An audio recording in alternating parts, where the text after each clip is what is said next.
வணக்கம் மச்சீஸ், எல்லாரும் எப்படி இருக்கீங்க? நான் சூப்பராக இருக்கேங்க. இன்றைக்கி ரொம்ப முக்கியமான ஒரு விஷயத்த உங்க கூட ஷேர் பண்ண போகிறேன். முக்கியமாக நீங்கள் ஒரு பிகினர் யூடியூபராக இருக்கீங்க, யூடியூப் சேனல் ஸ்டார்ட் பண்ணணும்னு நினைக்கிறீங்கன்னா ரொம்பவே உங்களுக்கு பயனுள்ளதாக இருக்கும். வீடியோ ரொம்ப குட்டியாக தான் இருக்கும். ஸோ ஸ்கிப் பண்ணாமல் ஃபுல்லாக பாருங்கள்.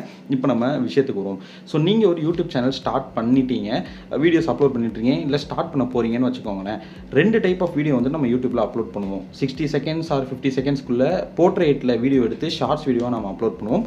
இன்னொரு சைடு நார்மல் வீடியோஸ், அதாவது லேண்ட்ஸ்கேப்பில் எடுக்கிற வீடியோஸ் வந்துட்டு நம்ம அப்லோட் பண்ணுவோம். ஸோ இப்போ வந்து பார்த்தீங்கன்னா ஷார்ட்ஸ் வீடியோஸ்க்குமே வந்துட்டு மானிட்டைசேஷன் கொடுத்துட்டாங்க. நீங்கள் ஷார்ட்ஸ் வீடியோஸ் அப்லோட் பண்ணாலுமே வியூஸ் சப்ஸ்கிரைபர்ஸ் மட்டும் இல்லாமல் வருமானமும் வந்துட்டு உங்களுக்கு வரும். ஸோ யூடியூப் ஷார்ட்ஸ் ஃபண்ட் மூலியமாகவும் வரும், இன்னொரு சைடு ஷார்ட்ஸ் ரெவன்யூ மூலியமாகவும் உங்களுக்கு வரும். அதே மாதிரியே நார்மல் வீடியோஸ்க்கு எப்பயும் போல உங்களுக்கு ரெவன்யூ வந்துட்டு வரும். பட் இதில் இருக்கிற பிரச்சனை என்னன்னா, ஷார்ட்ஸ் வீடியோஸ் அப்லோட் பண்ணுற கிரியேட்டர்ஸ் பண்ணுற ஒரு மிகப்பெரிய தவறு. அதாவது நீங்கள் ஒரு ஷார்ட்ஸ் வீடியோவை எடுத்து அப்லோட் பண்ணும்போது யூஸ் திஸ் சவுண்டுன்னு சொல்லிட்டு ஒரு ஆப்ஷன் இருக்கும். அதை செலக்ட் பண்ணிங்கன்னா ஏகப்பட்ட மியூசிக்ஸ் வந்துட்டு அதில் கொடுத்துருப்பாங்க. மியூசிக்கு, பிஜிஎம் எல்லா லாங்குவேஜ்லையுமே வந்துட்டு கொடுத்துருப்பாங்க. ஸோ ஷார்ட்ஸ் ஆடியோ லைப்ரரியில் இருக்கக்கூடிய ஏதாச்சும் ஒரு ஆடியோ நீங்கள் செலக்ட் பண்ணி அந்த ஆடியோ உங்களோட வீடியோஸ்க்கு நீங்கள் யூஸ் பண்ணி வீடியோவை அப்லோட் பண்ணும் பட்சத்தில் எந்த பிரச்சனையுமே கிடையாது.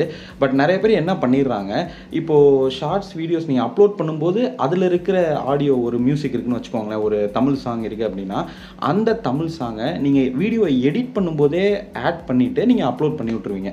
ஸோ இந்த விஷயத்தில் தான் பிரச்சனையே இருக்குது.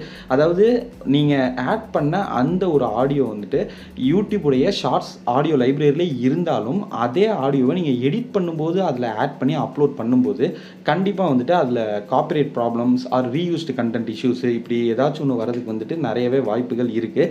இது தெரியாமல் நிறைய பேர் என்ன பண்ணிடுறாங்க, ஆடியோ லைப்ரரியில் இருக்கிற ஒரு சாங்கை தான் நான் யூஸ் பண்ணியிருக்கேன், அதுக்குமே வந்துட்டு எனக்கு இந்த மாதிரி காப்பிரைட் இஷ்யூ வந்திருக்கு அப்படின்னு சொல்லிட்டு நினச்சிக்கிறீங்க.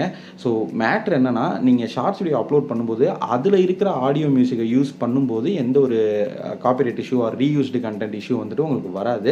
பட் அதுவே நீங்கள் எக்ஸ்டர்னலாக ஒரு ஆடியோ டவுன்லோட் பண்ணி நீங்கள் வீடியோ எடிட் பண்ணும்போதே அந்த ஆடியோவை ஆட் பண்ணி நீங்கள் அந்த வீடியோ எடிட் பண்ணி அப்லோட் பண்ணும் பட்சத்தில் உங்களுக்கு இந்த காப்பிரைட் இஷ்யூஸ் வந்துட்டு வரதுக்கு வாய்ப்புகள் இருக்குது. ஸோ இது ஒரு விஷயம். இன்னொரு சைடு எல்லா ஆடியோக்குமே வந்துட்டு அவங்க காப்பிரைட் ப்ராப்ளம் கொடுப்பாங்களான்னு கேட்டிங்கன்னா கண்டிப்பாக கிடையாது. ஏன்னா நிறைய பேர் சொல்லுவாங்க, நான் இப்போ வரைக்கும் ஏகப்பட்ட மூவி சாங்ஸு மியூசிக்ஸ்லாம் யூஸ் பண்ணிட்டுருக்கேன், எனக்கு அதெல்லாம் ஒன்றும் வரலையே அப்படின்னு சொல்லிட்டு நிறைய பேர் சொல்லுவாங்க. பட் இது வந்து ரேண்டமாக தான் வரும், ஒருத்தருக்கு வரும், ஒருத்தருக்கு வராமல் கூட போகும். பட் நாம் வந்து தெரிஞ்சு வச்சுக்கிறது நல்லது. ஒரு ஷார்ட்ஸ் வீடியோ அப்லோட் பண்ணுறோம் அப்படின்னா என்ன மாதிரி ஆடியோ வந்துட்டு நம்ம அதுக்கு யூஸ் பண்ணணும் அப்படிங்கிறத ஒரு கிரியேட்டராக நம்ம தெரிஞ்சு வச்சுக்கிறது ரொம்பவே நல்லது. மற்றபடி சில பேர்த்துக்கு இது இஷ்யூவாக வரும், சில பேர்த்துக்கு வராமல் கூட போகலாம். மெயினாக இதை நான் யாருக்கு சொல்கிறேன் அப்படின்னா, நீங்கள் கஷ்டப்பட்டு ஒரு யூடியூப் சேனல் ஸ்டார்ட் பண்ணி நிறைய வீடியோஸை அப்லோட் பண்ணி 1000 சப்ஸ்கிரைபர்ஸ் அண்ட் 4000 ஹவர்ஸ் வாட்ச் டேத்தை ரீச் பண்ணிட்டீங்க.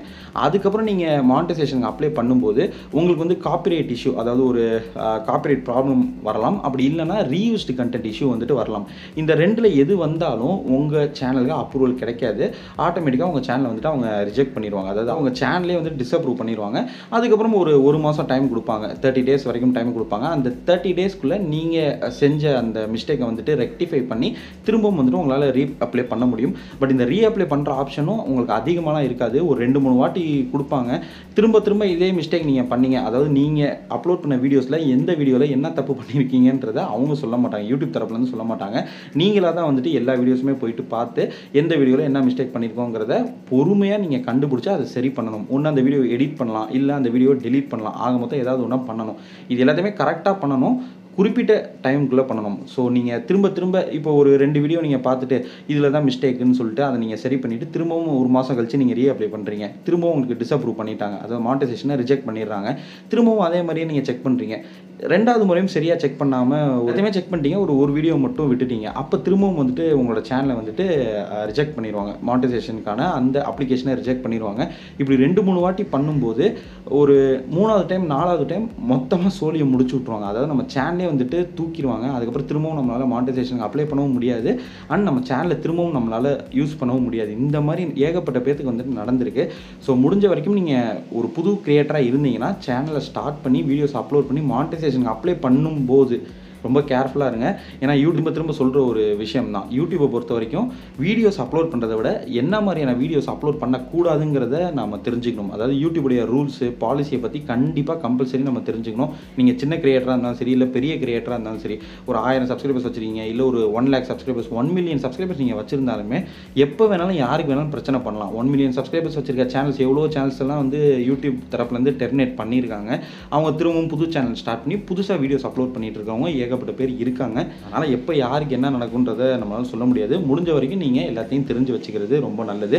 ஸோ யூடியூபுடைய rules and regulations and policies இது எல்லாத்த பற்றியும் நீங்கள் யூடியூப்பில் போய் தான் வந்து அஃபிஷியலாக படித்து தெரிஞ்சுக்கணுன்ட்டு இல்லை.